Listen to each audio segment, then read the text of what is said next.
Hello, this is Jagdamba Singh. Welcomes you all in political science class. We are continuing chapter number 3, which is politics of planned development, and this is going to be the fourth part. इससे previous video में हम लोगों ने देखा कि बहुत सारे differences थे आफ्टर द इंडिपेंडेंस कि कौन सी इकोनॉमी अपनाई जाए इंडिया में। एक तरफ लेफ्ट की आइडियोलॉजी लिए हुए सोशलिस्ट इकोनॉमी थी और दूसरी तरफ कैपिटलिस्ट इकोनॉमी थी जो राइट को प्रमोट करती थी। तो अब असमंजस की स्थिति थी कि क्या इसमें किया जाए और अलग अलग प्रकार के डिस्कशंस जो थे वो स्प्रेड आउट हो रहे थे कंट्री में। तो बहुत प्रकार के डिफरेंट ओपिनियंस देखने को मिल रही थी। और आज का जो हम लोगों का पॉइंट है जिस पे हम लोग डिस्कस करने वाले हैं वो है प्लानिंग। तो आइए वहीं से हम लोग शुरू करते हैं कि डिस्पाइट ऑफ वेरियस डिफरेंसेस, इन बहुत सारे डिफरेंसेस के बीच there was a consensus on one point. वहाँ एक बात पे लोग लगभग सहमत थे और वो पॉइंट था कि the development would not be left to private actors, कि डेवलपमेंट को पूर्ण रूप से प्राइवेट हैंड में नहीं देना चाहिए। इस पे एक आम सहमति लगभग डिबेट्स में बन चुकी थी around the country. That there was the need for the government to develop a design और प्लान फॉर डेवलपमेंट, यानी कि लोग ये कह रहे थे कि पूर्ण रूप से सरकार को सारी चीज़ें प्राइवेट हैंड में नहीं छोड़ देनी चाहिए। गवर्नमेंट को मुख्य जो इंडस्ट्रीज़ हैं और बेसिक इंडस्ट्रीज़ जिसको कहते हैं उसको अपने हाथ में रखना चाहिए और उसके डेवलपमेंट के लिए गवर्नमेंट को एक प्लान डिज़ाइन करनी चाहिए। The idea of planning was supported by the public in 1940s and 50 all over the world.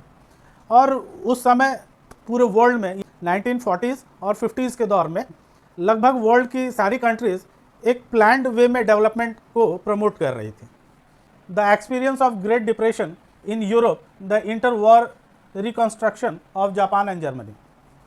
उस समय 1930s के दौर में पूरा यूरोप जो है वो ग्रेट डिप्रेशन के दौर से गुजरा, यानी महामंदी वहाँ पर छाई रही और उससे निकलने में एक प्लान डेवलपमेंट बहुत काम कर रहा था वहाँ पे। और दूसरी तरफ जो सेकेंड वर्ल्ड वॉर के बाद पूरी तरह से टूट गए देश थे जैसे जापान और जर्मनी, इनको भी डेवलप होने के लिए एक प्लान्ड वे चाहिए था। तो हर तरफ ये चीज़ें दिख रही थी कि जो कंट्रीज़ प्लान्ड वे में प्लानिंग करके डेवलपमेंट कर रही हैं वो कहीं ना कहीं सक्सेस की तरफ हैं और उनमें डेवलपमेंट देखने को मिल रहा है। तो ये चारों तरफ ये चीज़ें थी, तो इसलिए इंडिया में भी इस बात को माना गया कि एक प्लान डेवलपमेंट इंडिया को भी चाहिए और गवर्नमेंट को सारा चीज़ प्राइवेट हैंड में नहीं देना चाहिए, यानी पूर्ण रूप से एक कैपिटलिस्ट कंट्री नहीं बन के उसको कुछ चीज़ें सोशलिस्ट इकोनॉमिक की से भी लेनी चाहिए और एक प्लान्ड वे में डेवलपमेंट को इंश्योर करना चाहिए। The spectacular economic growth against heavy odds in the Soviet union. और ये सोवियत यूनियन में भी देखा गया कि बहुत सिचुएशन सोवियत संघ के साथ अच्छी नहीं होने के बावजूद भी एक सोशलिस्ट इकोनॉमी को अपनाने पर उसमें एक स्पेक्टिकुलर ग्रोथ देखने को मिल रहा था यूएसएसआर में। तो ये सारी चीज़ें इंडियंस को आकर्षित कर रही थी सोशलिज्म की तरफ जाने को। और ऐसा भी नहीं था कि बिल्कुल प्राइवेट को निगलेक्ट करना था या प्राइवेट को बिल्कुल छोड़ देना था, प्राइवेट सेक्टर को, यानी कैपिटलिज्म को इग्नोर करके चलना था, ऐसी बात नहीं थी। प्राइवेट सेक्टर को भी शामिल करना था, बट गवर्नमेंट जो थी वो एक प्लान्ड वे में चलना चाहती थी। तो आइए देखते हैं कि वो प्लान्ड वे किस तरह काम करता था। Planning commission was established in India in 1950। The planning commission was not a sudden invention. ये कोई सडन इन्वेंशन नहीं था प्लानिंग कमीशन का। ये ऐसा नहीं था कि ये अचानक से इसका इन्वेंशन किया गया हो। It has a very interesting history. इसकी हिस्ट्री जो है बहुत ही इंटरेस्टिंग है और उसको हम लोग अभी जानेंगे कि we assume that private industrialist, big business entrepreneurs were adverse to the idea of planning.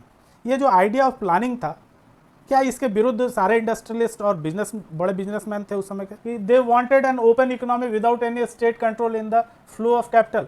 क्या वो सारे सोच रहे थे कि ये प्लानिंग की बात नहीं होनी चाहिए और एक फ्लो इकोनॉमी होनी चाहिए जिसमें गवर्नमेंट का इंटरफियरेंस ना हो और कोई प्लान्ड वे नहीं चाहिए डेवलपमेंट के लिए?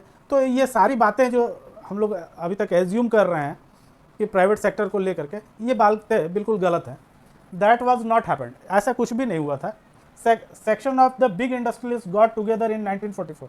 जितने भी बड़े इंडस्ट्रियलिस्ट थे उस समय के इंडिया के, वो सारे इंडस्ट्रियलिस्ट बॉम्बे में इकट्ठा हुए इन 1944 and drafted a joint proposal, और उन लोगों ने बैठ करके एक जॉइंट प्रपोजल पास किया वहाँ पे for setting up the plan economy in the country, कि एक प्लान्ड इकोनॉमी कैसे इस्टेब्लिश की जा सकती है इंडिया में। इसको प्लान करने वाले ये सारे इंडस्ट्रियलिस्ट ही थे, जो प्राइवेट सेक्टर और के इंडस्ट्रियलिस्ट थे, और जितने बड़े बिजनेसमैन उस समय थे वो लोग इकट्ठा हुए बॉम्बे में इन 1944, यानी आज़ादी से पहले ही ये प्लान बन चुका था कि प्लानिंग कमीशन को कैसे बनाया जाएगा, और उसका एक ड्राफ्ट पहले से इन बिजनेसमैन और इंडस्ट्रियलिस्ट ने तैयार कर दिया था बॉम्बे में बैठ के। It was called Bombay plan, और इस प्लान को हम लोग बॉम्बे प्लान के नाम से जानते हैं।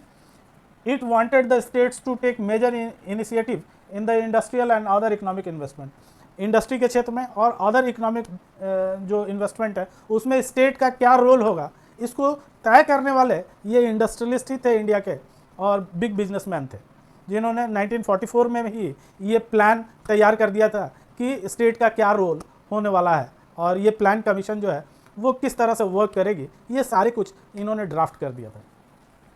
सून आफ्टर इंडिया बिकम इंडिपेंडेंट, जैसे ही इंडिया इंडिपेंडेंट बना, the planning commission March 1950 come into existence, और 1950 में आफ्टर द इंडिपेंडेंस इसको एग्जिस्टेंस में ले आया गया planning commission. It become the most influential and central machinery for deciding what path and strategy India को adopt for this development, India को कौन सी स्ट्रैटेजी अडॉप्ट करनी चाहिए डेवलपमेंट के लिए, इसके लिए ये एक बहुत ही इन्फ्लुएंशियल और सेंट्रल मशीनरी के रूप में ये काम करने वाली थी। ये जो प्लान कमीशन थी वो बिल्कुल क्लियर थी कि गठन हो चुका था प्लानिंग कमीशन का, और ये गठन 1950 में हुआ, जबकि इसको पहले ही इसको प्लान कर लिया गया था बिफोर द इंडिपेंडेंस। 1944 में ही इसको एक प्लान तैयार कर लिया गया था, इसका ड्राफ्ट तैयार हो गया था इन 1944 by the big industrialist and big businessman of India ने मिलकर इस प्लान को तैयार किया था, इसका ड्राफ्ट को तैयार किया था, और उन रोल्स को तय किया था कि स्टेट के क्या रोल्स होंगे इस प्लानिंग कमीशन में। तो उम्मीद है बच्चों कि आपको ये समझ में आया होगा टॉपिक प्लानिंग का। तो अपने दोस्तों के साथ शेयर कीजिए, लाइक कीजिए वीडियो को और सब्सक्राइब कीजिए। Thank you.